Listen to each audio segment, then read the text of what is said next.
우리가 함께 사도신경을 고백하겠습니다. 나는 전능하신 아버지 하나님, 천지의 창조주를 믿습니다. 나는 그의 유일하신 아들 우리 주 예수 그리스도를 믿습니다. 그는 성령으로 잉태되어 동정녀 마리아에게서 나시고 본디오 빌라도에게 고난을 받아 십자가에 못 박혀 죽으시고 장사된 지 사흘 만에 죽은 자 가운데서 다시 살아나셨으며 하늘에 오르시어 전능하신 아버지 하나님 우편에 앉아 계시다가 거기로부터 살아있는 자와 죽은 자를 심판하러 오십니다. 나는 성령을 믿으며 거룩한 공교회와 성도의 교제와 죄를 용서받는 것과 몸의 부활과 영생을 믿습니다. 아멘. 우리 함께 찬양하겠습니다. 찬송가 246장입니다. 찬송가 246장입니다.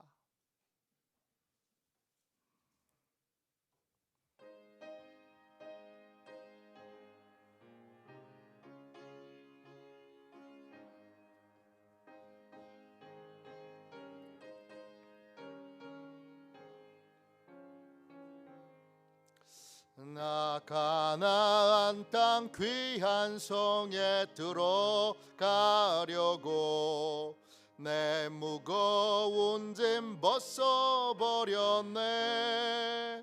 죄 중에 다시 방황할 일 전혀 없으니 저 생명 시냇가에 살겠네. 길이 살겠네. 나 길이 살겠네. 저 생명 시냇가에 살겠네. 길이 살겠네.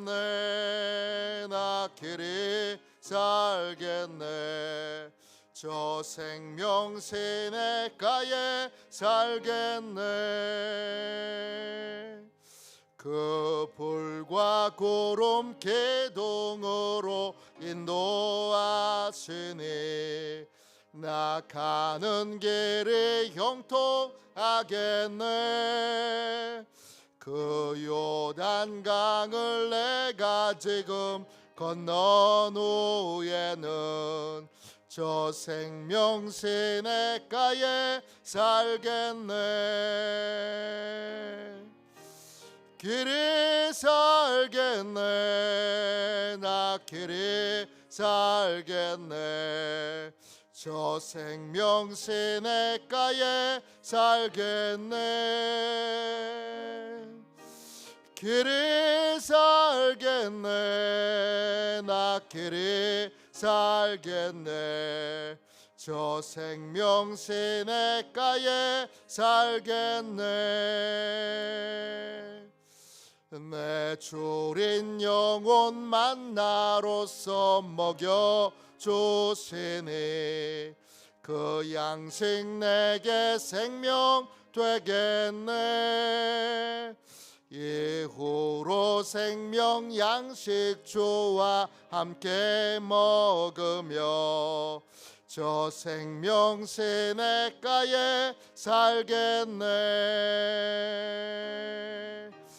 길이 살겠네. 나 길이 살겠네. 저 생명 시냇가에 살겠네. 길이 살겠네.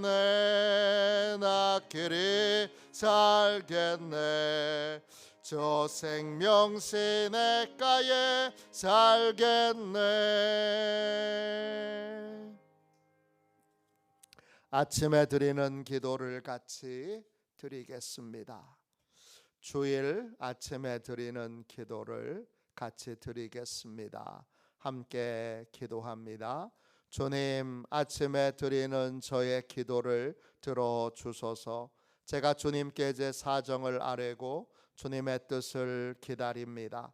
자비로운 주님, 이 시간 제게 임재해 주셔서 제 마음에 기쁨과 평안을 가득 부어 주시고 제 모든 길을 인도하셔서 오늘 하루의 시간이 주님의 사명을 이루는 복된 날이 되길 원합니다. 예수 그리스도의 이름으로 기도합니다. 아멘. 하나님 말씀을 같이 보겠습니다. 시편 37편 5절 6절입니다.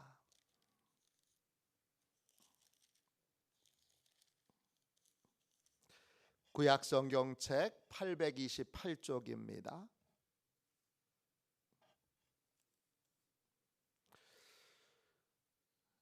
시편 37편 5절 6절 말씀을 같이 읽겠습니다. 함께 읽습니다. 내 길을 여호와께 맡기라. 그를 의지하면 그가 이루시고 내 의를 빛같이 나타내시며 내 공의를 정오의 빛같이 하시리로다. 아멘. 주님의 말씀입니다. 감사함으로 하나님의 말씀을 우리의 온 심령에 받았습니다. 하나님께서 인도하시는 길을 분별하라. 하나님께서 인도하시는 길을 분별하라. 이런 제목으로 같이 은혜 나누겠습니다. 내 길을 여호와께 맡기라 그랬습니다. 내 인생의 운전대를 하나님께 맡기면 하나님이 그때부터 우리의 인생을 인도해 주십니다. 하나님이 인도하시는 인생의 길은 어떤 것입니까? 오늘 6절에 보니까 하나님은 의의 길로 우리를 인도하십니다. 의, 히브리어로 체덱입니다. 세 가지의 뜻이 있습니다. 옳은, 공평한, 그리고 번영하는, 이런 뜻이 있습니다. 하나님이 인도해 가시는 길을 따라가면 하나님이 우리를 어떤 사람으로 만드시느냐? 우리를 의로운 사람으로 만드십니다. 우리를 공평한 사람으로 만드십니다. 우리를 번영하는 사람으로 만드십니다. 오늘 말씀 6절을 다시 보세요. 내 의를 빛같이 나타내시며 그랬습니다. 모든 사람들이 내가 하나님의 인도를 따르면 나를 아는 모든 사람들이 나를 의로운 사람이라고 알게 될 겁니다. 나를 공평한 사람으로, 공명정대한 사람으로 알게 될 것입니다. 나를 번영의 사람으로 알게 될 것입니다. 하나님이 인도하시는 길을 따를 때 우리 마음에는 장차 미래의 나의 모습을 그릴 줄 알아야 합니다. 옳은 삶을 사는 나의 모습, 공평한 삶을 사는 나의 모습, 번영하는 삶을 사는 나의 모습이 마음에 그려져야 합니다. 하나님의 인도를 따르면 나는 의로운 사람이 됩니다. 의롭다는 건 죄가 없다는 것이 아니라 죄와 싸울 수 있는 힘, 죄를 거절할 수 있는 힘, 죄에 대하여 저항할 수 있는 힘을 가진 사람이 된다는 것입니다. 요셉은 죄의 유혹에 저항합니다. 하나님께서 보고 계시는 걸 알기 때문이고 하나님 앞에 죄를 감출 수 없다는 걸 너무나 분명하게 알기 때문입니다. 반면에 다윗은 밧세바가 목욕하는 모습을 보고 유혹에 빠집니다. 그는 욕망의 대상이 생기는 그 순간에 하나님을 잊어버립니다. 하나님이 가질 수 없는, 하나님이 허락하시지 않은 대상에 대하여 그것에 대한 욕망이 강해지면서 그는 하나님을 잊어버립니다. 그리고 많은 고통과 어려움을 겪습니다. 그가 유혹에 빠졌던 이유는 하나님을 잊었기 때문이고 하나님의 인도를 따르지 않았기 때문입니다. 여호수아와 갈렙은 다수의 사람들이 하나님을 불신하는 그 유혹에 대하여 거절합니다. 두 사람은 하나님의 약속이 이루어질 것을 굳게 믿고 불신하도록, 하나님의 약속을 불신하도록, 하나님의 말씀을 불신하도록 유혹하고 압박하는 다수의 사람들의 유혹을 거절합니다. 그러므로 가나안 땅에 이르게 됩니다. 예수님은 세 가지의 시험을 받으셨습니다. 그 세 가지의 시험을 다 거절하셨습니다. 첫 번째 시험은 능력을 너만의 유익을 위하여 사용하라라고 하는, 예수님은 돌덩이를 떡으로 바꾸실 수 있는 능력이 있는데 하나님이 명령하시지 않고 하나님의 뜻이 아니고 자기의 욕구와 자기의 필요만을 위하여 그 기적을 행하시는 걸 거절합니다. 네 마음대로, 네 능력을 네 마음대로 너만을 위해서 사용해. 이 유혹을 이긴 것입니다. 또 과시의 유혹을, 높은 곳에 뛰어내려서 사람들이 와, 기적이다, 기적을 행하는 사람이다, 이렇게 과시하라는 유혹을 거절합니다. 또 그는 탐욕의 유혹을 거절합니다. 나한테 절 한 번만 하면 천하만국을 다 너한테 줄게. 탐욕의 유혹을 거절합니다. 아브라함은요, 불순종의 유혹을 거절합니다. 순종하기 어려운 명령 앞에서, 순종하기에 너무 마음이 괴로운 일 앞에서 100살에 얻은 아들을 번제물로 바치라고 하는 이 하나님의 명령 앞에서 불순종의 유혹을 거절합니다.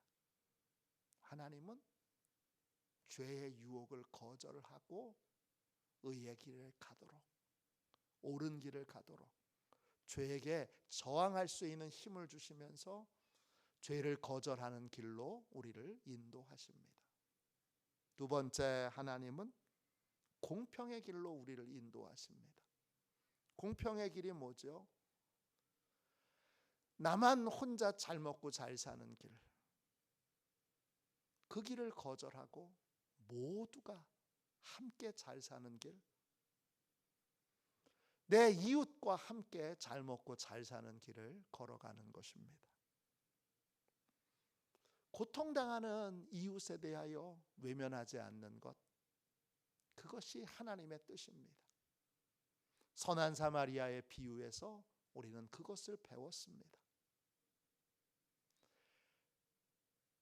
제사장도 또 레위인도 그냥 지나가는데 선한 사마리아 사람 한 사람만이 그 사람을, 고통당하는 사람을 외면하지 못합니다. 그게 모든 하나님의 말씀의 핵심이라고 예수님은 말씀하셨습니다. 또 부자와 나사로의 비유에서, 부자와 나사로의 이야기에서, 이 이야기는 비유가 아닙니다. 부자는 자기 집 앞에서 고통당하는 거지 나사로를 외면합니다. 그래서 음부에서 고통당할 때 그는 도움을 받지 못하고 거절당합니다. 왜? 고통당하는 사람의 절규를, 아픔을 이 땅에 살면서 외면하고 귀를 막고 거절했기 때문입니다. 또 삭개오를 보십시오. 삭개오의 구원의 증거는 무엇입니까? 혼자 잘 먹고 잘 사는 길을 포기하고 함께 잘 먹고 잘 사는 길을 선택했다는 것입니다. 그는 예수님의 은혜로 구원받은 다음에 자신의 절반을 가난한 사람에게 내어놓습니다. 단순하게 구제를 했다는 것이 아니라 함께 잘 사는 길을, 함께 은혜를 나누는 길을 걸어가게 됐다는 것입니다. 그리고 다른 사람에게 속여 빼앗은 것이 있으면 4배를 갚겠다고 그렇게 예수님 앞에 고백합니다. 그때 예수님이 삭개오에 대하여 그도 아브라함의 자손이라고 말합니다. 양과 염소의 비유가 마태복음 25장에 나옵니다. 하나님이 예수님께서 최후의 심판 때에서 양과 염소 편을 나누십니다. 기준은 양은 지극히 작은 자에게 은혜를 베푼 사람들입니다. 먹을 걸 주고 마실 걸 주고 잠자리를 제공하고 옷을 주고 또 그들이 감옥에 갔을 때 감옥에 방문하여 그들을 위로한 사람들입니다. 지극히 작은 자가 누구죠? 지극히 작은 자는 내가 도와줘도 나에게 보답을 할 수 없는 사람이 지극히 작은 자입니다. 내가 이렇게 해주면 저 사람이 저렇게 해주겠지라는 걸 기대할 수 없는 사람, 그 사람이 지극히 작은 자입니다. 주님은 지극히 작은 자에게 은혜를 베푼 것이 곧 나에게 은혜를 베푼 것이라고 말씀하셨습니다. 또 반대로 지극히 작은 자에게 도움을 거절하는 것은 곧 주님의 말씀을 거역하는 일이라고 말씀하셨습니다. 그 지극히 작은 자는 지극히 작은 자의 도움을 왜 거절합니까? 도와줘 봐야 나한테 돌아올 게 아무것도 없기 때문입니다. 이 염소편에 있는 사람들은 계산적으로 사람들을 만났고 또 어려운 사람들, 고통당하는 사람들을 외면했습니다. 공평의 길은 어떤 길입니까? 모두가 은혜를 누리는 길, 자격 없는 사람이 은혜를 누리는 길을 걷는 것이 바로 공평의 길입니다. 하나님은 우리를 그런 길로 인도하십니다. 마지막 3번째로 하나님은 번영의 길로 우리를 인도하십니다. 번영의 길은 뭐냐? 번영의 길은 하나님이 주시는 복, 하나님이 복 주시는 삶을 사는 것입니다. 복이 쌓여 있는 상태에서 복을 퍼주는 것이 아니라 하나님이 복을 공급해 주시는 삶을 사는 것입니다. 가나안 땅은 젖과 꿀이 흐르는 땅이라 그랬습니다. 이 말의 의미를 우리는 깊이 생각해야 합니다. 젖은 목축업을 하기에 적합한 땅이라는 뜻이고, 꿀은 야생꿀을 의미하기도 하지만 또 거기서 자라는 대추야자 열매가 이제 녹진하여 녹아진 상태가 꿀의 형태를 취하기 때문에 대추야자가 녹은 것을 의미하기도 합니다. 젖과 꿀이 흐르는 땅, 어떤 땅입니까? 물이 저장이 안 되는 땅입니다. 물이 비만 오면 물이 그 토양 자체가 나무가 자랄 수 없는 토양이어서 비가 내리면 그냥 쭉 빠져버립니다. 그래서 나무는 못 자라고 풀만 자라는 것입니다. 그래서 농사는 못 짓고 목축업을 하게 되는 것입니다. 그 땅이 가나안 땅입니다. 아브라함이 살았던 갈대아 우르는 유프라데스 강, 티그리스 강이 있는 거대한 강이 있는 땅입니다.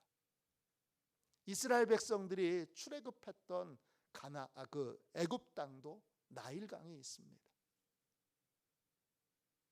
바벨론 땅에도 그발강이 있습니다. 우리나라의 경제적인 부흥을 뭐라고 부릅니까? 한강의 기적이라고 부릅니다. 모든 번영하는 땅의 옆에는 강이 있습니다.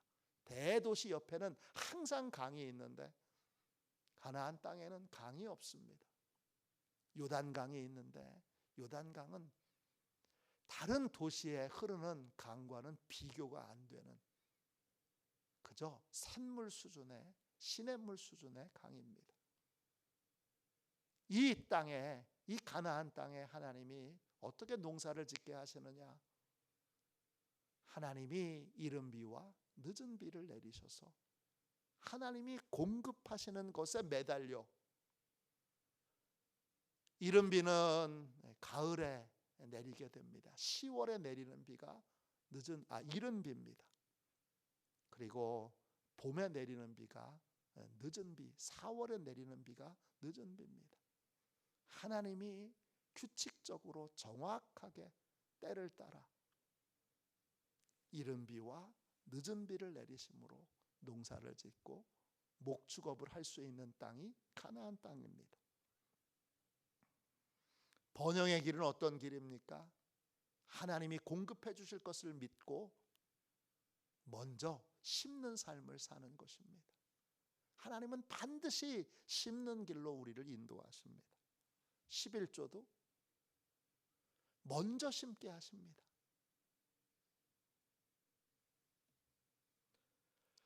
내려놓음을 쓴 이용규 선교사님이 몽골 사역을 마쳤을 때 하나님이 몽골에서 얻은 모든 것, 받은 모든 것들은 몽골에 남겨두고 가라고 하셨습니다.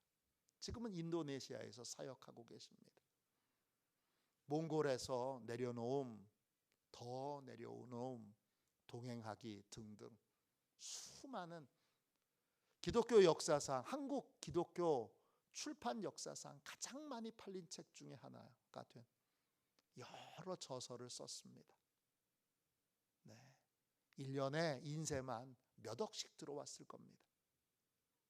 근데 그거 다 몽골에 두고 오라고 하셨습니다. 그래서 몽골에 두고 그리고 빈손으로 인도네시아로 갔습니다. 탁구 선수였다가 선교사가 된 양영자 선교사님도 몽골로 선교를 떠날 때 자신 앞으로 되어 있던 연금을 다 어려운 목사님이 받으실 수 있도록 돌려놓았습니다. 올림픽 포상금으로 받은 서울에 아파트가 있었는데 팔아서 선교단체에 기부했습니다. 강원도에 유산으로 받은 땅이 있었는데 그 땅도 다 팔아서 선교단체에 기부했습니다. 영원으로 아무것도 없는 상태에서 선교를 시작했습니다. 하나님은 때때로 우리를 비우게 하십니다. 쓰게 하십니다. 하나님의 인도를 따르는 사람은 하나님이 쓰면 공급해 주실 것을 믿고 충분히 때를 따라 공급해 주실 것을 믿고 씁니다. 그러나 하나님을 믿지 못하는 사람, 하나님의 인도를 받지 못하는 사람, 하나님의 공급하심을 믿지 못하는 사람은 쓰지 못합니다. 여호와는 나의 목자시니 내게 부족함이 없으리로다. 왜 부족함이 없습니까? 부족함이 없는 이유는 많이 쌓아놨기 때문이 아닙니다. 하나님이 인도하시는 길은 늘 공급하여 주시는 은혜가 있는 길입니다. 그 공급하여 주심을 믿고 쓸 줄 아는 사람, 심을 줄 아는 사람, 베풀 줄 아는 사람, 하나님의 뜻을 따라 비울 줄 아는 사람이 바로 번영의 길을 가는 사람입니다. 오늘 하나님이 인도해 가시는 삶을 따라가고 계십니까? 세 가지를 기억하십시오. 거룩한 길을, 또 공평의 길을, 또 번영의 길을 하나님은 가게 하십니다.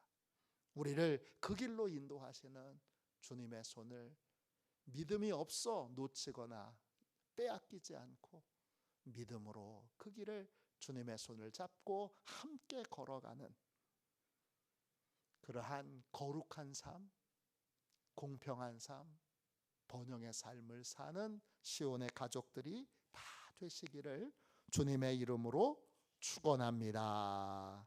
기도하겠습니다. 자비로우신 하나님, 은혜와 사랑을 감사합니다.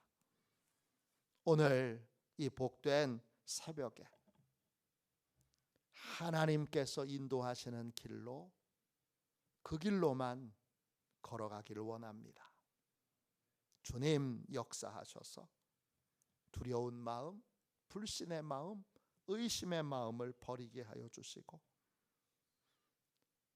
우리를 거룩한 길로 인도하시는 주님의 손을 꼭 잡게 하여 주시고, 그래서 모든 죄의 유혹을 능히 이기고 저항하게 하시며, 혼자 잘 먹고 잘 사는 길이 아니라 모두가 잘 먹고 잘 사는 길, 이웃의 고통이 없는 삶을, 이웃을 아무 자격 없지만 도울 줄 아는, 은혜 베풀 줄 아는 삶을 사는 저희 모두가 되게 하여 주옵소서.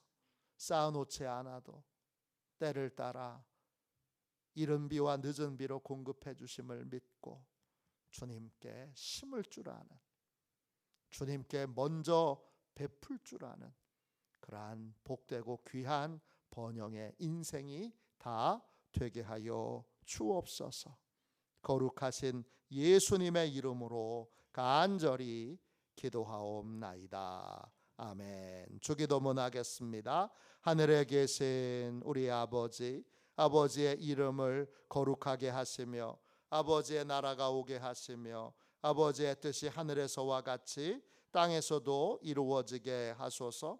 오늘 우리에게 일용할 양식을 주시고 우리가 우리에게 잘못한 사람을 용서하여 준 것 같이 우리 죄를 용서하여 주시고 우리를 시험에 빠지지 않게 하시고 악에서 구하소서. 나라와 권능과 영광이 영원히 아버지의 것입니다. 아멘. 예배를 위하여 같이 기도하겠습니다. 예배를 위하여 같이 기도하고 오늘 주신 말씀을 붙들고 우리 간절히 기도하겠습니다. 또 오늘 드려지는 모든 예배에 하나님의 큰 능력과 은혜가 임하도록 모든 성도들이, 모든 전도 대상자들이 다 함께 모여 다 함께 와서 하나님의 은혜를 맛보고 체험하는 귀한 예배가 되도록 기도해 주시기를 부탁드립니다. 예배를 위하여 같이 기도하겠습니다. 기도합니다. 하나님 아버지, 예배의 장소를 보혈로 덮어 보호해 주시고 예배를 방해하는 원수 마귀를 물리쳐 주옵소서. 목사님에게 성령으로 충만케 하셔서 목사님의 말씀을 통해 영과 혼과 골수를 쪼개는 놀라운 역사가 나타나게 하옵소서. 재정과 예산을 채워 주옵소서. 성도들의 예물을 받으시고 가정과 사업장과 직장을 충만하게 축복하여 주옵소서. 예수님의 이름으로 기도합니다. 아멘. 우리 두 손 들고 함께 주님 3번 부르짖어 간절히 하나님 앞에 기도하겠습니다. 기도합니다. 주여, 주여.